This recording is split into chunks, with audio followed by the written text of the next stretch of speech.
You wake up, you check something, you eat something quick because there's no time for a proper meal. You go to work or do whatever your version of work is. You complain about work to someone. You eat again. You socialize. You go somewhere you go most days just to see people and be seen. You go home. You sleep.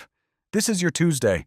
It is also almost exactly the Tuesday of an ordinary Roman citizen living in the city of Rome in, let's say, 100 AD. Not the emperor. Not the senator. The regular person. The shopkeeper. The craftsman. The freedman. The scribe. We know what their days looked like because they left records. Not just official histories and imperial decrees. Personal letters, shopping lists, graffiti scratched into walls, preserved menus, legal complaints about noise, private notes written on wax tablets that survived 2,000 years in the mud of northern England. Ancient Rome is the most documented ordinary society before the modern era. And what those documents reveal is that the people living in it were shockingly, sometimes uncomfortably, familiar. The Roman day began at dawn. Not metaphorically. Actually, at dawn. Romans did not have alarm clocks, but they had something more reliable. The city. Rome in 100 AD had a population of somewhere between 500,000 and 1 million people packed into an area smaller than modern Manhattan. The noise started before the sun.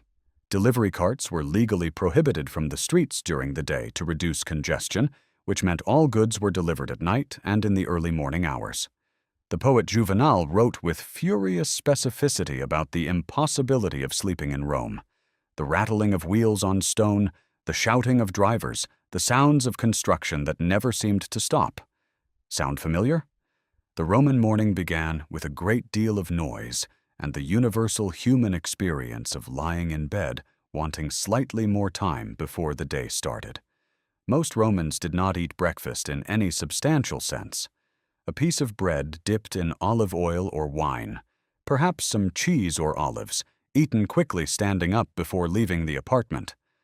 The Roman apartment building, called an insula, was typically 4 to 7 stories tall, made of a combination of brick and cheaper materials on the upper floors, and frequently overcrowded, poorly ventilated, and at genuine risk of fire. The ground floor apartments were the most desirable. The higher you lived, the poorer you were, and the longer the walk down to street level. The Romans invented the apartment building, and with it every problem the apartment building has ever had. Once on the street, the Roman had a destination that most modern people don't have a direct equivalent for. The Thermopolium. Rome had no concept of cooking at home for most urban residents. The insula apartments had no kitchens. The fire risk in a densely packed city of wooden and brick construction was too severe. So Romans ate out. Every day. For every meal. Not in restaurants in the modern sense, but at Thermopolia, which were essentially fast food counters built into the street frontage of buildings. The counter would have several large ceramic vessels called dolia sunk into it, each containing a different prepared food kept warm. Grain porridges, lentil stew, spiced wine, roasted meat, bread. You stopped, you pointed, you were handed your food, you ate it at the counter or walking away. In Pompeii alone, archaeologists have identified over 80 thermopolia. In Rome, there were hundreds. The thermopolium was not a convenience. It was the primary way that the majority of urban Romans ate every single day of their lives. The Romans did not cook at home. They had delivery windows and street counters and argued about which thermopolium had the best lentils, and if that sounds familiar, you are starting to understand something important. Work in Rome occupied the morning hours. The Roman business day ran roughly from sunrise to midday, a period of about 6 hours by modern reckoning, depending on the season. After midday, the city slowed. Shops began to close. The afternoon was not for work, it was for the baths. The thermae, Rome's public bathing complexes, were the real social center of Roman life, in a way that nothing in the modern world quite captures. Not gyms, not bars, not social media. All three combined. The baths of Caracalla alone could accommodate over 1,500 bathers simultaneously and included not just bathing pools at different temperatures, but exercise yards, libraries, gardens, food vendors, and spaces for socializing. Entry was free or nearly free, making them accessible to every social class. You went to the baths not just to bathe, but to see everyone you knew, hear everything that was happening, conduct business deals, show off, catch up, argue, flirt, gossip, and be part of the city.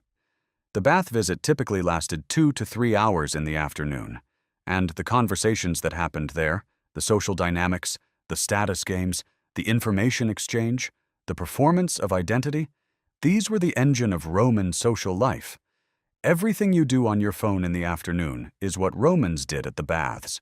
The Romans left written records of what they talked about and cared about and complained about that are extraordinary in their familiarity.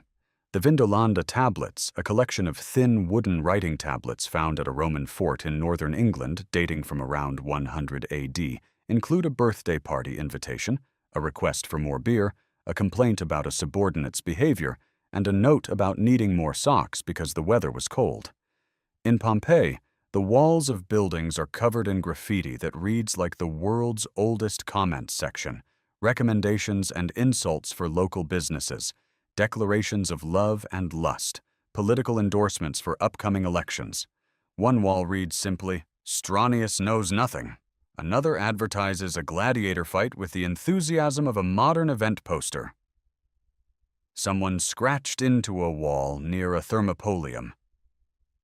"I don't want to sell my wine bar anymore. Whoever reads this, please buy it." The same exhaustion. The same small human dramas. 2,000 years of distance and nothing has changed. The evening meal, the cena, was the main meal of the day and a social institution. Romans who could afford to hosted dinner parties that could last for hours, featuring multiple courses, entertainment, philosophical conversation, and quantities of wine that their own physicians regularly warned against. Those who couldn't afford to host dined at a thermopolium or accepted invitations from patrons. The patron-client system meant that wealthy Romans regularly hosted large groups of social dependents for meals, a kind of obligation that kept the social fabric of the city stitched together. After dinner, Romans who lived in a city where darkness meant genuine danger went home relatively early. Torches and oil lamps existed, but were expensive and inadequate. The wealthy had slaves to carry torches. Everyone else navigated by what light existed or didn't go out at all. What this picture reveals is something that the grand narrative of Roman history, the emperors and the conquests and the fall, tends to obscure. Rome was full of people. Ordinary people doing ordinary things with the same basic desires and frustrations and small pleasures that people have always had. They complained about noise. They argued about food. They gossiped at the gym. They left passive-aggressive notes. They were bored at work and alive at the baths. They worried about money and health and whether their relationships were working. They made jokes. They sent letters to people they missed. The Roman Empire was one of the most extraordinary achievements in the history of human civilization, and most of the people living inside it were just trying to have a good Tuesday.